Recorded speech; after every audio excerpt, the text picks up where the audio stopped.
왜 외교는 꼭 외교관들만 하고 그것이 전문 영역이기는 틀림없는데 왜 국민의 감시 혹은 간섭 영역에서 멀어져야 되는 것으로 당연히 여기지? 때로는 국민이 동의하지 않는데도 국익 때문에 그렇습니다라고 이야기하면서 어물쩍 넘어갈 때가 많거든요.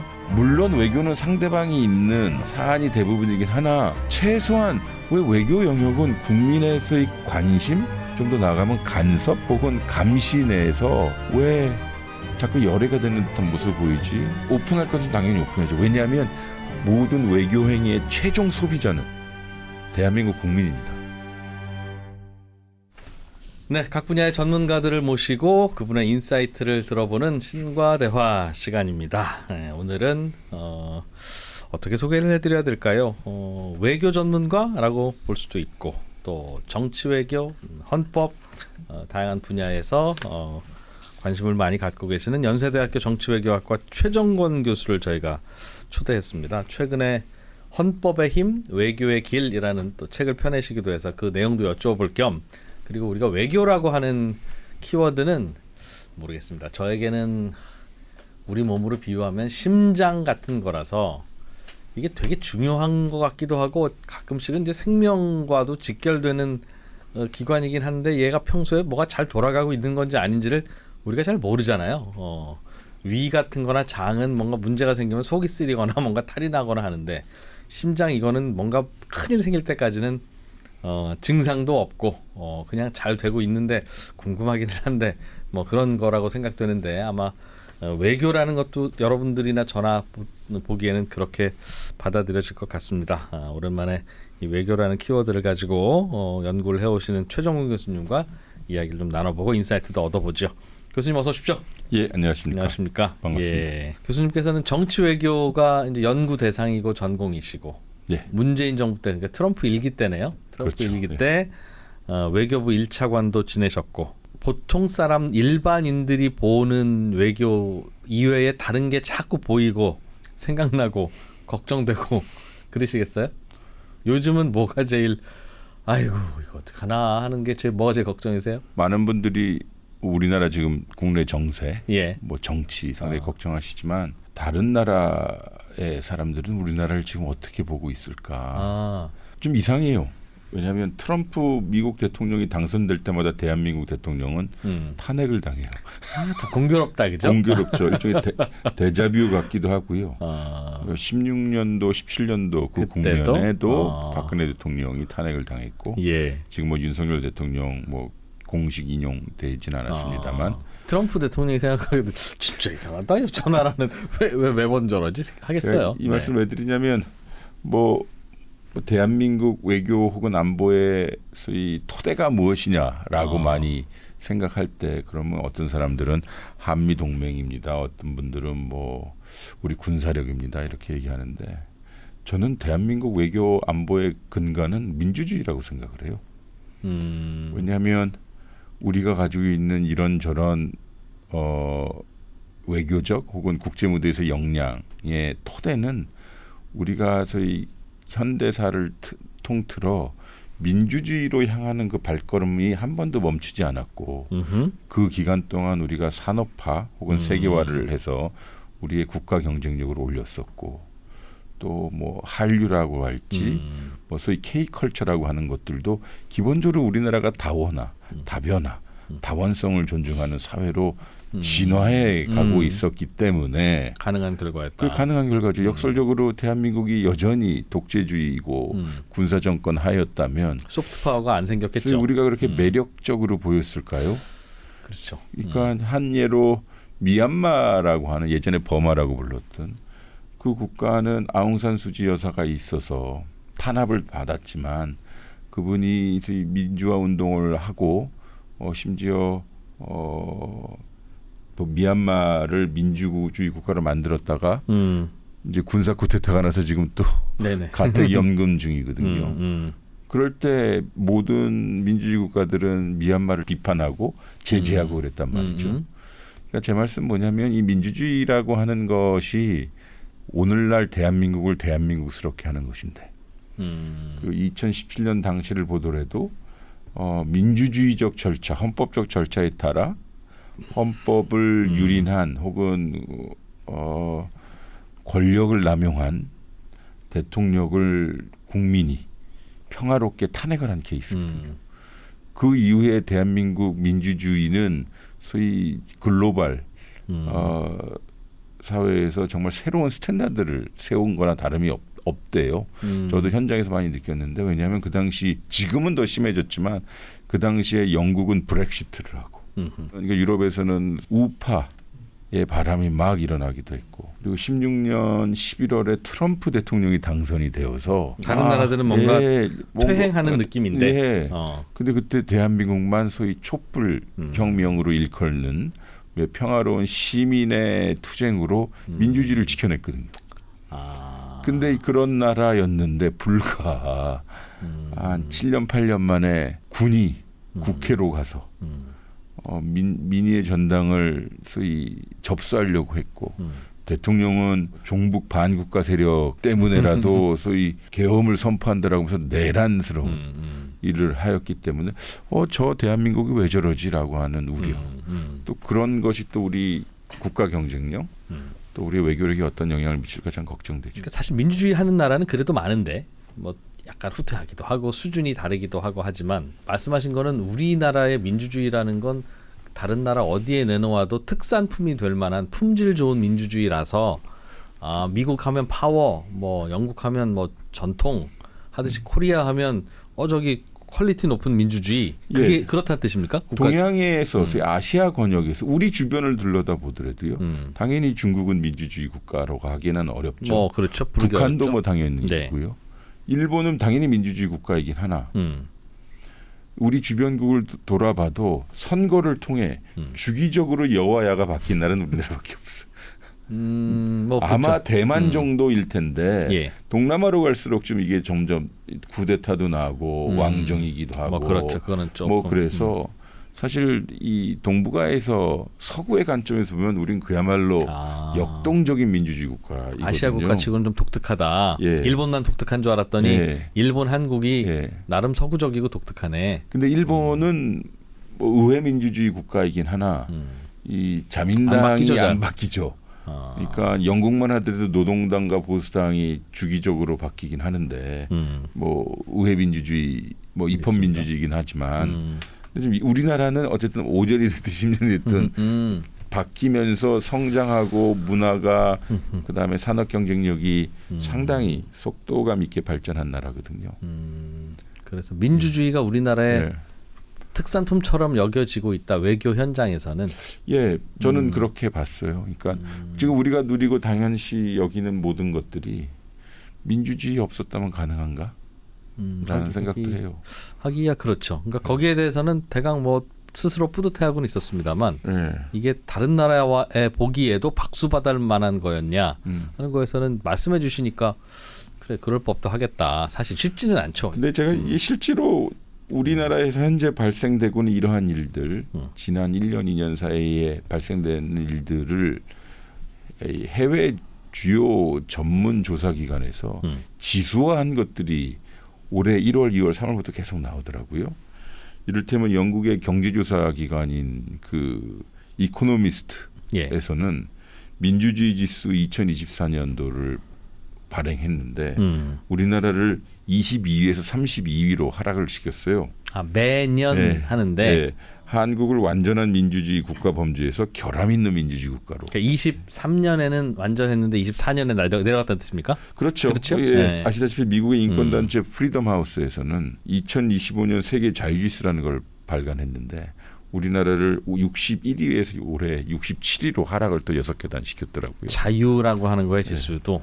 프리덤 인덱스라고 하는데 그리고 3월 18일 날 이번 달인데 스웨덴의 예테보리 대학이라고 상당히 명문 대학이고 민주주의의 다원성을 연구하는 대학인데 거기서 우리나라의 민주주의 수준을 기존의 자유민주주의보다 한 단계 떨어진 그냥 선거민주주의로 그러니까 사상의 자유나 혹은 자기와 다른 생각을 가지고 있다 하여 좀 정치적 압박과 영어로 얘기하면 오프레션 뭐 이런 것들 각종 사회적 압박이 은근히 있는 거죠. 나라. 그래서 종합순위를 41위로 기록을 했는데 이게 3년 전보다 24단계 하락된 겁니다. 예전에는 대한민국의 민주주의 수준을 아시아 1위, 이거 세계 17위였는데 네. 영국이 19위였어요. 우리가 17위 할 때, 그리고 프랑스가 16위였고요. 이런 수치화된 근거로만 보더라도 우리 촛불혁명 이후에 소위 매우 평화적으로 게다가 헌법을 지키면서 민주주의를 진일보시켜서 세계적 스탠다드를 만들어놨는데 이게 여러 가지로 뭐 어떤 점에서 점수가 좀 깎였을까요? 그러니까 이제 국민들의 정부에 대한 호불호에 따라서 일단 언론 지수가 많이 떨어졌고요. 언론 자율 지수. 언론의 어떤 점이 뭔가 후퇴했다고 보일까요? 이게 바로 그겁니다. 소위 정부를 비판하는 데 있어서 정부의 대응이 소위 정치적 압박으로 표출된다라고 이야기하거든요. 그것은 결국은 우리 윤석열 정부 3년 동안 조금 두렵다. 정부 비판하기가. 특정 언론에 대해서 고소고발을 많이 하거나 아니면 1호기를 안 태운다거나 정부가 뭐 이런 것들 이런 조치들이 사안들을. 있었고요. 또 하나는 뭐 기업을 통해서 그 언론에 대한 이런저런 경제적 압박이 있을 수 있지 않겠습니까? 광고에 관련된 것들. 좀 더 노골화됐다. 뭐 그러니까, 정부 바뀔 때마다 늘 그랬다고 저는 생각합니다만 그 정도가 좀 더 노골화됐다고 생각하는군요. 그렇죠. 아마 결정적인 것은 이 지수들이 올해 초에 1월, 2월, 3월에 나왔으니 12월 3일에 있었던 소위 내란 혹은 쿠데타 건 때문에 더 그것이 안 좋게 영향을 미쳤을 거예요. 사실 뭐 민주주의가 성숙한 나라에서는 잘 등장하기도 어려운 그렇죠. 키워드들이니까요. 네. 다만 이제 이 주제에 대해서 그렇지 우리가 좀 뭐 그런 면이 있지라고 수긍도 하고 그래 민주주의 중요하지라는 것도 다 동의가 되는데 이게 외교하고는 정말 어떤 관계가 있는 건가? 즉 민주주의가 뭐 정부에 따라서는 조금 진일보하기도 하고 뭐 후퇴하기도 하면서도 우리는 계속 우상향을 해왔다는 생각은 드는데. 그 변화가 외교 현장에서는 어떤 변수로 작용할지는 저희가 경험이 없어서 몰라서 설명을 좀 부탁드릴게요. 일단은 민주주의 국가들 간에는 소위 모르겠습니다. 공통의 코드 쉐어라는 것 같은 게 있어요. 뭐 이를테면 서로가 합의를 잘 못 보더라도 그것을 상대방에 대한 뭐 원한이나 증오로 표출하지 않습니다. 차근차근 서로 협상하려고 해요. 왜냐하면 각자 뒤에서 발생되고 있는 그 국내 정치의 동학. 너희 의회가 반대하고 있지. 너희 언론이 반대하고 있지. 니네 기업이 어렵지라고 하는 서로 사정에 대해서 알고 있고요. 또 두 번째는 그것이 왜 우리의 그 근간이라고 하냐면 기본적으로 이 헌법 테두리 내에서 저 사람들이 외교 행위를 하려고 하는 거라는 것을 서로 약속대로 하듯이 이해를 해요. 왜냐하면 저 대한민국은 왜 일본이 독도 문제만 이야기를 하면 우리 발칵 일어나지? 그것은 대한민국 영토 조항이라는 것에 대한 규정이 확실히 있을 뿐만 아니라 우리 헌법에서는 우리 국민의 자존감을 지켜야 하고 그렇죠. 영토를 수호해야 하고 또 평화를 지켜야 된다는 소위 코드가 되어 있기 때문에 대한민국 정부는 헌법에 따라서 외교 정책을 하려고 하는구나. 그것 즉 민주주의 바탕인 것이고요. 그리고 언론과 국회의 역할이 오히려 외교에 상당히 큰 힘이 되는 것이죠. 저는 현장에서도 느꼈지만 특정 사안에 대해서 언론이 반대하는 것이 오히려 우리 협상력에 도움될 때 있죠. 도움이 됩니다. 그렇죠. 아유 당신들 말 들어줬다가는 우리는 가면 큰일 나. 안 돼. 뭐 이렇게 할 수 있죠. 어떻게 국회를 설득해. 우리 그 예산 못 받아. 중간 지점으로 와야 돼. 라는 것을 이용할 수 있어요. 근데 독재 국가에서는 그거 불가능하거든요. 사실 그렇죠. 게다가 외교라고 하는 것이 단박에 무슨 결단을 내리기보다는 이를테면 우리나라에 비해서는 대통령이 혹은 외교장관이 혹은 각 부처의 장관이 상대방 국가와 협의할 때 공신력이 높아지는 신뢰성이 높아지는 것은 민주주의 때문이 가능합니다. 정부 바뀐다고 말 바꾸지 않고. 게다가 그 지지율에 따라서 그 양국이 진행하고자 하는 협력 사업에 대한 공약 이행률이 높아진다는 걸 알고 있기 때문에 그렇죠. 저는 그러한 내용들이 상당히 우리에게 도움이 된다고 생각해요. 게다가 국민의 입장에서요. 이상해요. 저는 뭐 학자 출신으로서 5년간 외교안보 영역에 있었습니다만 대통령 비서관으로서 외교차관으로서 예. 그 전에 항상 궁금했던 것이 왜 외교는 꼭 외교관들만 하고 두 번째는 그것이 전문 영역이기는 틀림없는데 예. 왜 국민의 그 감시 혹은 간섭 영역에서 멀어져야 되는 것으로 당연히 여기지. 왜냐하면 국익이라는 이름으로 예. 때로는 국민이 동의하지 않는더라도 국익 때문에 그렇습니다라고 이야기하면서 어물쩍 넘어갈 때가 많거든요. 그러면 뭐 사회 정책, 경제 정책은 당연히 헌법에 부합해야 되는 중요한 국정 사안인데 예. 왜 외교는 이렇게 열애를 시키지? 왜 국방은 열애를 시키지? 그런 생각이 드는 거죠. 야. 물론 외교는 상대방이 있는 사안이 대부분이긴 하나 최소한 왜 외교 영역은 국민에서의 관심 좀 더 나아가면 간섭 혹은 감시 내에서 왜 자꾸 열애가 되는 듯한 모습 보이지? 그게 참 궁금하고 질문 드리고 싶었는데 그러니까 바깥에서도 답답하죠. 우리도 미국 관계, 중국 관계 가지고 각자 의견이 없는 국민이 어디 있어요. 그러나 예를 들면 노무현 대통령 때 이라크 파병을 하든 네. 한미 FTA를 받아들이든 할 때도 야 무슨 말 못할 사정이 있었겠지. 얘기 못하는 썸띵이 있지 않겠냐. 근데 그거를 그거 이제 다 알고 나서 조목조목 그럼에도 불구하고 이러면 안 돼. 또 이렇게 해야 돼라고 이야기하면 좋지만 그걸 국민들이 다 알 수도 없고 다 공개할 수도 없어서 우리가 바깥에서 보는 변수들은 보이긴 보이는데 그게 모든 정보의 전부가 아닐 가능성이 외교 영역에서는 충분히 그게 담이 높을 수 있는데 다른 영역은 어차피 다 공개되기도 하고 뭐 민간 전문가들이 더 훌륭한 경우도 있고 하니까요. 아마 예. 그런 차이 아닐까 싶은 생각은 했습니다. 예, 근데 그래서 이 노무현 정부 시절보다 지금이 네. 정보의 획득 우리 일반 국민들의 입장에서 보면 정보에 대한 액세스 획득 능력이나 예. 정보의 유통이 비교할 수 없을 만큼 이제 활발해졌고 그러니까 제가 감히 수치화시켜서 말씀드리자면 예. 어떤 특정 사안에 100이라는 정보가 있고 10에서 15 정도가 소위 비밀이라 쳐도 85%는 다 공개 정보입니다. 아, 요즘엔 외교와 관련한 사안에서도 85 정도만 알면 또 그거 정도를 전문가 집단이나 혹은 언론 영역에서 또 요새는 유튜브도 많으니까요. 성실히 그리고 치밀하게 국민을 상대로 외교관들이 해석을 해주고 설명을 해주면 저는 국민들이 납득할 수 있다고 봅니다. 어떤 정책이든. 더 정보가 오픈이 됐나요? 지난 한 10년 사이에? 이제는 외교 정책이라 할지라도 정기적으로 당국자는 브리핑을 해야 되고 기자들은 기자들대로 거기 취재를 해야 되고 세 번째는 국민들이 직접 이를테면 외교부를 상대로 문의할 수 있고 또 동시에 이 소셜 미디어를 통해서 상대국 정부에서 생산하는 정보가 또 자기네 나름대로 수준에 맞게 많이 생산되어서 이를테면 한미 간의 사안도 대한민국 정부가 생산하는 정보의 수준이 10이라면 미국에서 생산되는 정보도 어마어마하게 많거든요. 근데 그게 한 10년 전, 15년 전에 비해서는 정말 말도 안 되게 많이 늘어났어요? 그 왜 늘어났을까요? 외교는 예민한 부분인데. 왜냐하면 우리는 여전히 그 딜레마에 있는 거죠. 외교는 민감하니까 보안을 잘 지켜야 돼라고 하지만 강대국의 입장 혹은 더 민주주의가 더 민감하게 촘촘하게 발전된 거 프랑스 같은 경우는 외교는 그런 거에 대해서 예외가 아닙니다.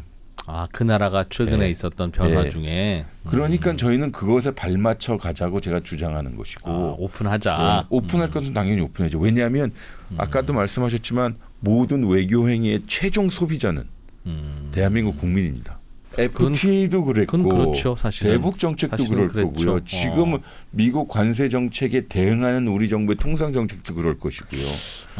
그럼 최종 소비자인 국민에게 상황이 이렇습니다. 저렇습니다라고 설명을 하는 것이 소위 민주주의 체제 내에서 또 대한민국 헌법 정신 하에서 반드시 하죠. 해야 되는 거죠. 근데 우리는 저건 외교 사항이니까. 그러니까 우리는 다른 선진국들이 계속 공개하고 오픈하는 거에 비해서 우리나라는 잘 오픈 안 하고 있다는 그런 문제의식을 소위 갖고 계세요. 경향성이 많죠. 그러니까 보안 의식이라는 것 때문에 특히 뭐 우리는 북한 문제 이런 것들은 그렇죠. 민감하기 때문인데 근데 그 대한민국 외교가 북한만 하는 외교는 아니거든요. 밀실이 많으니 민간 전문가들이 뭘 좀 조언할 여지도 자꾸 없다. 그게 고민거리고 문제라고 보시는군요. 예, 저도 그렇게 생각합니다. 왜냐하면 일단은 우리 소위 전문가 그룹 내에서도 정파성이 좀 있고요. 있죠. 그게 그건 당연히 분명히 있죠. 세계관이 다르다고 표현하는 게 그렇습니다. 네. 나을 텐데 저는 그렇다 하더라도 아니 계속 서로 토론하고 논의하는 것이 민주주의의 다양성에 더 존중되는 거거든요.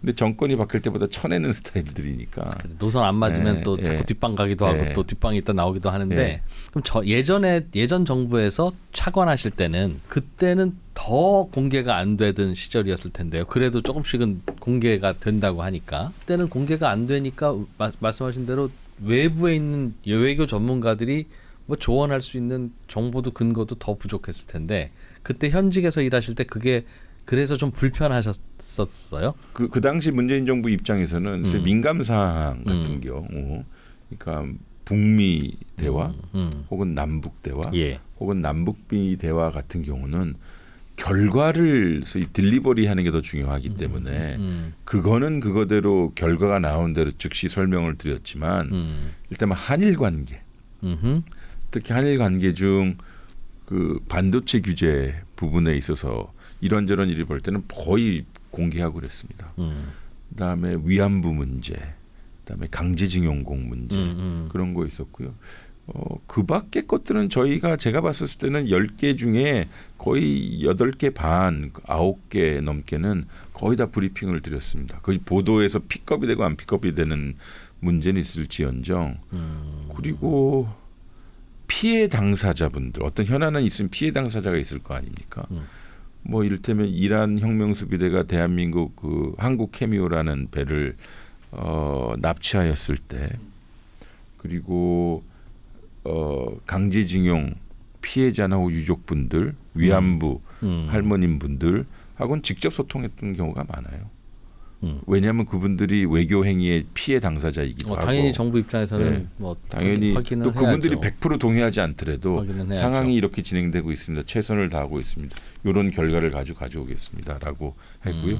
또 그것들이 상대방 정부한테는 큰 압력이에요. 그렇기도 하죠. 압력으로 작용하기도 하고 되게 이 사안에 대해서 대한민국 정부가 매우 중요시하게 생각한다는 전략적으로 활용할 수는 있겠네요. 활용이라는 표현보다는 그러한 시그널을 좀 보내고 싶어서 그래서 협상장에 들어갈 때 우리가 보다 좀 더 높은 자리에서 협상을 하고 싶어하는 거죠. 좀 사실은 적대적으로 싸우는 관계일 때는 다 공개하고 그쪽과의 관계는 그래서 오히려 더 물밑 협상이나 충돌을 완화하는 것은 더 어려워지고 또 반대로 좀 긴밀하게 해야 되는 곳은 좀 가려야 사실은 좀 가려야 맞습니다. 당국자들끼리의 그 재량권도 있으니까 그건 이제 선택적으로 할 수 있는 선택적인 결과지 공개 정도가 높고 낮은 게 외교의 퀄리티를 좌우하는 건가 싶은 생각은 들어서 물론 외교는 네. 결과도 중요합니다. 근데 제가 이 책을 통해서 드리고 싶었던 말씀은 첫 번째는 외교 행위의 최종 소비자는 국민이니 늘 국민을 염두에 둔다. 예. 두 번째는 그 과정에 있어서도 매우 성실하고 정성을 들여서 국민과 소통을 해야 된다. 이게 무슨 규범적인 내용이 아니라 그래야 우리 외교력이 하기야 그렇죠. 그래야 국민들이 좀 더 외교에 네. 관심을 갖고 통상 문제를 뭐 논의하는 데 있어서 또 상대국 정부와 협의하는 데 있어서 우리 국내 해당 행위자가 소통 없이 가능하겠습니까? 당연히 그건 그렇겠죠. 그게 이제 소위 평화 외교 혹은 협상 외교 분야이기도 하지만 가장 중요한 것은 요새 경제 안보를 짓는 저는 그걸 먹거리 외교라고 표현하고 싶은데 예. 그 특히 미래 먹거리에 관련된 건데 우리 국민들하고 혹은 이해 당사자하고 소통하지 않으면 어떻게 우리 외교력이 생기겠습니까?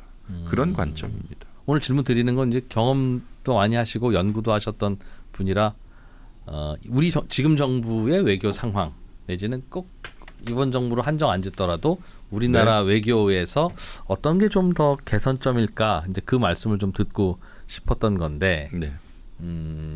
정보를 좀 많이 오픈을 해야 되는 것 같습니다라고 하는 결국은 투명성의 문제입니다. 예. 국민으로서 대한민국 국정에 대해서는 국민이 혹은 유권자로서 투명성을 많이 요구하잖아요. 그렇죠. 국민 입장에서는 속시원히 다 알고 싶은데 질문 드리는 건 외교라는 건 말씀하신 대로 상대방도 있고 국민들의 여론과 감정이라는 게 외교에 꼭 도움되는 방향으로 움직이는 건 아니잖아요.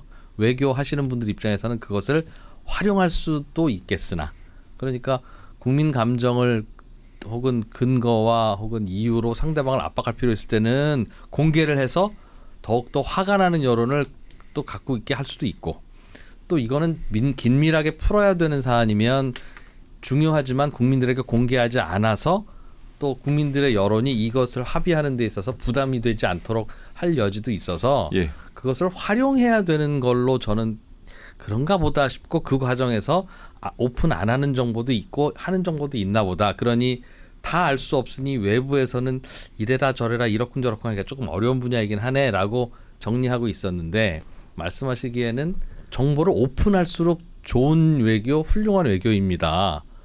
라고 하시니 야 그게 좀 생각한 거와 다르다라는 생각이 들었어요. 제가 드리고 싶은 말씀의 요점은 그러니까 우리 사회자 선생님 말씀하신 거에 100% 동의해요. 다만 네. 경향성에 있어서 우리는 주의를 해야 된다는 거예요. 외교니까 아예 국민의 관심과 혹은 감시의 범위에서 벗어나는 매우 아니고. 유별나고 특수한 국정이냐라는 거예요. 국가의 정책이냐 이거예요. 그러니까 헌법 정신에서 보면 예. 국회가 행정부를 당연히 감시해야 되는 거고 또 행정부는 국회의 국민의 민의기관인 국회에 보고를 해야 될 건 해야 되는 것인데 예. 그러니까 숨기려고 하는 그 태도가 오히려 우리나라 외교의 경쟁력이 좋지 않다라는 의미인 거고요. 당연히 상대방이 걸려 있는 상황에 대해서 우리가 모든 걸 다 오픈하면 우리한테 오히려 마이너스가 되죠. 뭐 그래서 그거를 그 참 구별하기가 네. 그래서 야 이거는 오픈하는 게 중요한 건데 왜 숨겼니? 라고 할 때 외교는 원래 숨기기도 하는 거야. 이건 전략적 판단이야라고 했을 때 국민들이 그건 아니지라고 하든가 그래 이해해라고 반응을 우리가 적절하게 해야 사실은 외교가 말씀하신 대로 업그레이드되는 거 아니겠습니까? 근데 국민들은 어떨 때 그걸 그렇게 해야 되는 건지를 잘 모르겠어요. 그 포인트를. 고시 패스한 외교관도 당연히 할 수 있는 것이지만 예. 이 새로운 정부가 늘 들었을 때마다 국정 철학에 맞춰서 그 대통령이나 그 정권이 이러한 부분에서 조금 이제 유동성을 가지고 해야 한다라는 취지입니다. 그러니까 숨기려고 들면 그 정권을 잡은 사람, 권력을 잡은 사람 입장에서 매우 편합니다. 편하죠. 그리고 국익이라는 이름의 큰 바스켓을 만들어 거기서 넣고 숨겨놓는 게 상당히 편한데 뭐 상대하고 협상할 때도 뭐 네. 쓸 수도 있고. 네. 그러면 투명성이 떨어지므로 효능은 떨어집니다. 외교의 효능은요. 그리고 국익이라는 이름으로 봤었을 때 오히려 국익 손실의 영역이 많습니다. 예를 들어서 설명하자면 특정 국가에 파병하는데 뭐 저는 그 노무현 대통령 시절에 이라크 파병은 사후에 평가해 보면 그 시대상을 돌이켜볼 땐 정말 힘들었던 그러나 최대한 투명성을 가졌던 배경으로 결정을 했다고 봐요. 그렇기 때문에 오히려 미국에서는 대한민국의 이라크 파병을 상당히 고마워했고 국민들 사이에서 공론화를 했다. 네. 파병할까요 그렇죠. 말까요를. 네. 결정해놓고 그냥 한 것은 아니었으니까요. 그래서 그 지점을 가지고 대미 외교를 하는 데서 레버리지로 많이 활용했다는 것을 알 수 있었고요. 국민들이 반대함에도 불구하고 우리 보내니 우리도 뭐 하나 선물을 주시오라는 압박이 있을 수 그 있겠네요. 과정에서 국민의 소위 공론을 네. 때로는 모으기도 했고 그렇죠. 때로는 상당히 자기 정권에 활용할 수 있는 거죠. 아니 정권의 그 기반이 흔들릴 정도로 당시에는 비난과 반대에 국면했으나 네. 결국은 그렇게 중요한 결정에 국민과 소통하면서 하였기 때문에 그 결정 이후에 그 대미 외교나 국제사회에서 대한민국 외교력이 올라간 거죠. 근데 그럴 수 있었던 것은 기본적으로 소위 정권의 대통령이 그러한 문제의식을 가졌었기 때문에 가능한 것이죠. 공개를 해서 하는 게 설득력이 있을 수 있고 외교적인 카드를 더 쓸 수 있다. 네. 그러니까 그런 거는 공개하고 네. 공개하는 게 불편해질 경우에는 공개하지 않는 게 맞지 않는가. 아니 뭐 그건 동의하죠. 네. 당연하죠. 뭐 네. 근데 그러나 그 불편하다라고 하는 판단을 정권의 책임 있는 그런 분들이 해야 된다는 것이에요. 그러니까 그걸 실질적으로 외교행위라는 사람들이 공무원들이 혹시 최근에 있었던 일 중에 이건 좀 안타깝네. 왜 이렇게 했을까라고 했던 사안이 있을까요? 거기를 통해서 뭐 좀 배울 수 있을 것 같은데. 부선 엑스포 유치하는 거요. 예. 그 정말로 된다고 하고 했다가 결국 결론이 이렇게 난 거 아닙니까? 근데 그 이후에 소위 상황 평가나 혹은 반성적 태도로 국민 여러분 우린 이렇게 했는데 어려웠습니다라고 한 거 없었거든요. 또 그 사이에 들어갔던 예산 소요 같은 것도 판단해 보면 오히려 부산 엑스포 유치 외교 행위가 그 외교 유치를 위한 외교 행위였는가라고 사람들은 혹은 국민들은 소위 의구심을 갖게 되는 거죠. 전이든 후든 공개를 했어야 한다. 아니요, 이게 상황에 대해서 예. 사실상 그 정도의 결과가 우리가 29표인가 39표를 얻었는데 왜 실패했는지. 예. 그 과정에 대해서 국민적 기대감만 어마어마하게 올려놓고 그렇다면 그래서 그러한 외교 행위가 국내적 정치용이었던가 아니면 정말 노력을 했는데 예. 그 정도밖에 안 되는 실력이었는가. 그 과정에서 국민과 혹은 해당 이해 당사자들과 좀 소통을 했었어야 됐는데 그냥 일종의 프로모션 캠페인 하듯이 중국과의 관계나 미국과의 관계, 일본과의 관계가 우리가 매우 중요한데 그걸 풀어나가는 데 있어서도 오늘 말씀해 주시는 키워드라는 좀 더 투명한 공개가 대체로 옳습니다라고 하는 원칙에 조금 어긋나거나 혹은 잘 못하고 있는 부분은 뭐가 있을까요? 이를테면 강제징용공 문제로 예. 강제징용공 문제는 간단하게 설명을 드리면 이건 민사소송입니다. 그래서 예. 일제 강압 시절에 일본 기업들의 강제로 노동을 했어야 됐던 우리 당시의 국민들이 결국 세월이 지나서 그 당사자나 유족들이 우리나라 법원에 저 일본 전범 기업들에게 내가 임금을 못 받았으니 좀 받게 해주세요 하는 그 소송이거든요. 대법원의 판결의 최종 판결은 그 일본 전범 기업들이 배상하라는 것이었어요. 예. 근데 윤석열 정부에 들어와서 이게 삼자 대의 변제라는 이름으로 정부가 대신 내준 거예요. 예, 일본은 그 빠지고 예전에 국가 간에 그러니까 한국의 대법원보다 더 상위에 있는 국가 간의 합의를 했었다고 주장하죠. 예, 그 주장은 네. 어쨌든 제가 좀 이따 다시 예. 말씀드릴 텐데 그렇다면 우리 문재인 정부 기간에는 그렇게 해서는 안 된다는 법리적 해석이 있었거든요. 왜냐하면 소위 최고 사법기관인 대법원이 했던 예. 판결의 취지를 행정부가 들어가서 어긋나게 하는 것이거든요. 그러면 그거는 삼권분리의 위반이 되니 그렇게 하지 않고 소위 더군다나 피해자 중심 원칙에 따라 진행하는 것이었고 그것이 헌법 정신에 부합하는 것이고. 예. 근데 윤석열 정부 들어와서는 그 법리적 판단을 뒤집어서 그래도 된다라고 했다는 것이거든요. 예. 그렇다 한들 그러면 주요 사회 행위자들 관련 NGO나 혹은 소송단체나 피해자분들과 소통하면서 사실 상황이 이렇습니다. 한일 관계 이것 때문에 막혀 있으니 풀어야 되지 않겠습니다라고 이런 식으로 소통하고 국민적 이해를 차근차근 구했더라면 그건 좀 다른 이야기가 되는 거죠. 그냥 결과나고 통보해 버렸으니 국민적 공분이 있었고 그 국민적 공분에 따라 이 윤석열 정부의 외교 행위에 대해서 여러 사람들이 의구심을 갖게 되는 거죠. 당사자들과의 소통은 네. 해야 하지 않았겠느냐. 그렇죠. 그리고 한일 관계 영역은 우리 네. 국민적 감정이 상당히 중요한 바로미터 아닙니까?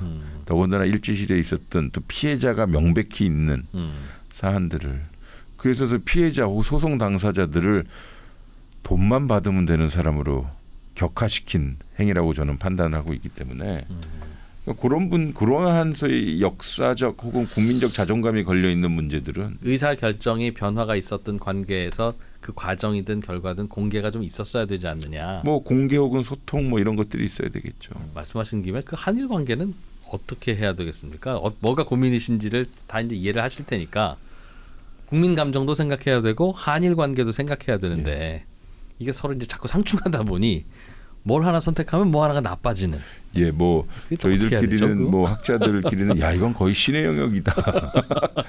왜 각자 열심히 합의하고 협의하고 협상하고 돌았으면 네. 각자의 수도에서 어마어마하게 깨지거든요. 일본은 일본대로 우리는 우리대로요. 그렇겠죠. 저는 그거 나쁘지 않다고 봐요. 각자 깨지는 거가. 예, 합의와 협의는 협의대로 진행해 나가고요. 역사적 문제에 대해서.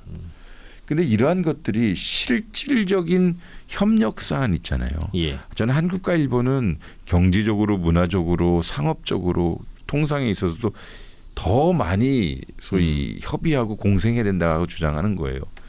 그러나 이 분야에 대해서는 국민적 자존감과 우리 역사적 전통성이 걸려 있으니 더군다나 우리는 피해 국가이므로 예, 예.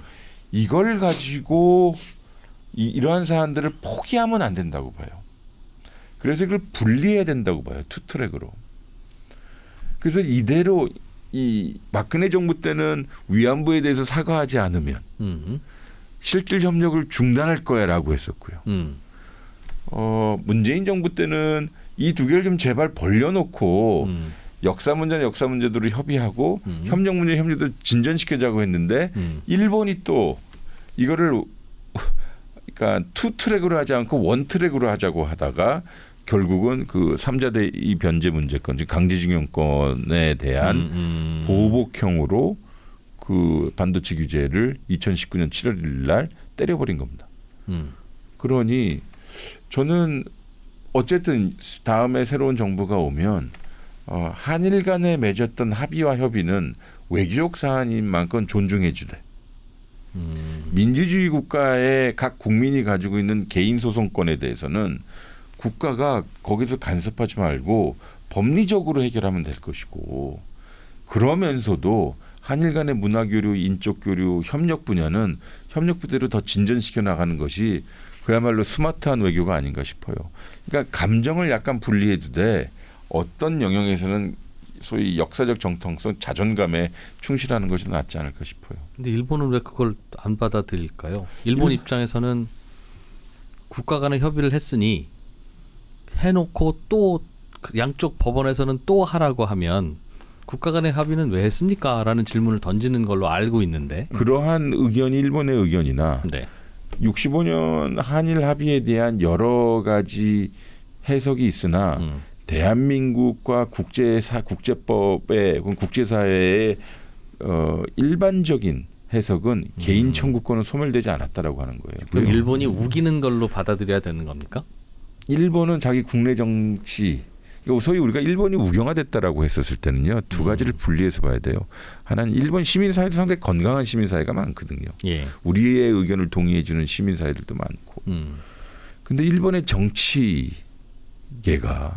정계가 상당히 오른쪽 혹은 우경화되어 있어요. 있어서. 네. 그래서 더군다나 집권당이 바뀌지 않는 상황에서는 이게 상당히 고차가 되어 있기 때문에 그게 상당히 우리에게는 어렵죠. 어떡합니까? 상대는 그럼 그런 스스로의 한계 때문에 우리의 합리적인 안을 받아들이지 않고 있는데, 그들이 그래서 협력의 대상이면 부당한 거라도 들어주고 달래야 되나요? 아니면 그냥 서로의 합리와 논리가 싸우면 붙을 게 없을 것 같은데 어떡하죠? 저는 그래서 일본도 일본 나름대로 한국은 한국 나름대로 서로 필요한 게 많지 않습니까?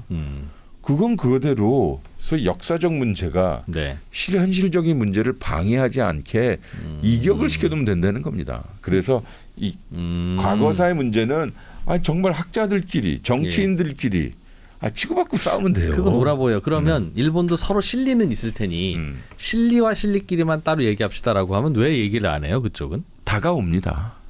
일단은 그들도 우리가 필요하고요. 한 부분이 있겠죠. 예. 또 경제계 간의 네트워크도 정계보다 더 탄탄하기도 하고요. 예. 또 제가 매우 놀라웠던 우리 시민사회 네트워크도 상당히 강하고요. 게다가 대한민국 국민이 지금 3월 말입니다만 1,000만 명 이상이 지금 일본을 방문하는 시대인데. 그렇죠. 그러니까 일본 분들도 마찬가지로 대한민국에 많이 오시니까요. 그러한 힘을 믿고 가는 수밖에 없습니다. 근데 그거는 내버려 두면 합력할 거 아닙니까? 그럼 네. 외교가 할 일은 뭐죠? 그럼 여기에 대해서 자존감 지키고 가는 거죠. 근데 제가 비판하는 여지는 예. 윤석열 정부가 이거 실질 협력 방안을 진전시키기 위해 역사적 문제, 법리적 문제, 자존감 문제를 엮어서 오히려 국민의 자존감을 좀 상처를 줬다는 거죠. 그런 생각이 드는 거죠. 그래서 저는 그 부분에서 상당히 체계적이고 명확한 제 생각이 있는데, 이 부분에 대해서는 저는 윤석열 정부가 상당히 헌법을 위반했다고 생각해요. 그걸 양보해서는 안 되는 거였다. 양보하면 안 되는 것들이 있습니다. 양보를 이게. 통해서 반대급부로 얻은 건 그럼 내버려두면 그냥 저절로 얻을 수 있었던 건데 괜히 그랬다는 생각이시군요. 예, 일단은 실제로 얻은 게 뭐가 있습니까? 글쎄요, 정확히는 모르겠는데 하여튼 뭐 친해지긴 한 것 같더군요. 예, 근데 뭐 저들은 여전히 독도는 자기네 땅이라고 교과서에 박아버렸고요. 더 명확하게. 그리고 위안부 문제와 강제징용 문제 여전히 스탠스 같고요. 예. 사도강산 건도 마찬가지였죠. 그렇죠. 군함도에 대해서는 외교 현장에서 자신들이 공약했던 즉 강제적으로 예. 개인의 의지에 반해 처참한 환경에서 노역을 했다. 그것을 기록하겠다는 기념관도 예. 엉뚱한 거 세웠죠. 그런데 이러한 속에 외교적으로 우리가 협상이 우위에 있었던 것을 다 내주고 얻은 건 한일 없다. 미래 협력이라고 하는 매우 추상적 개념으로 저는 많은 것을 우리가 놔주었다고 생각해요. 왜 그랬을까요? 그러니까 보통 여야가 싸울 때는 각자의 이해관계가 이래서 이렇구나. 네. 저래서 저렇구나가 서로 그거는 보이잖아요. 네. 그러니 저쪽이 저렇게 나쁘게 나오는 데는 저걸 얻기 위해서구나라고 하는 게 보이니까 네. 뭐 판단할 수 있는데 일본과의 관계에서는 얻은 건 없고 내주기만 한 결과를 우리 정부가 그걸 했고 책임자가 했다면 그런 책임자는 왜 그런 결정을 보통 하는 겁니까? 현장에선 그래서 그들이 얻는 게 있어야 그런 결정을 할 텐데. 저는 첫 번째 역사인식의 결여고요. 그러니까 가볍게 생각하단 예. 말이군요. 그리고 두 번째는 너무 미국만 바라본 편식 외교죠. 미국의 입장이 한미일 협력하라고 하니 한일 관계에 그들의 입장에선 걸림돌이 이 강제노동징용공 문제, 3자 대의 변제 문제를 예. 일본이 원하는 방향으로 소위 해결해 주면서 풀어주기를 미국이 한미일 원하니까. 협력에는 자기네들이 대승적이다라고 하는 의지를 워싱턴 DC에 보여주고 싶었던 것이죠. 세 번째는 저는 첫 번째를 역사인식 말씀드렸지만 예. 세 번째는 헌법에 충실하지 않았다고 생각해요. 헌법에서 역사적 정통성이란 말이 나오고요. 권력자 국민에 대한 이야기가 나오고요. 세 번째는 우리가 지금 그 겪었던 역사에 대한 경로가 우리 그 헌법 전문에 나와 있는데 그 시절에 겪었던 아픔. 일본에 지적하셨던 예. 역사 의식이 좀 결여된 것 근데 같습니다라는 헌법 얘기와 공부 잘 안 했던 비슷하네요. 것 같아요. 제가 헌법학자는 아니지만 이 책의 테마를 강조하고 싶은 입장에서 보면 알겠습니다. 그런 것 같아요. 그래서 우리가 외교적인 판단을 할 때 이럴까 저럴까 할 때 기준으로서 우리는 헌법이라는 개념을 늘 생각해 두자 그 말씀을 맞습니다. 하는군요.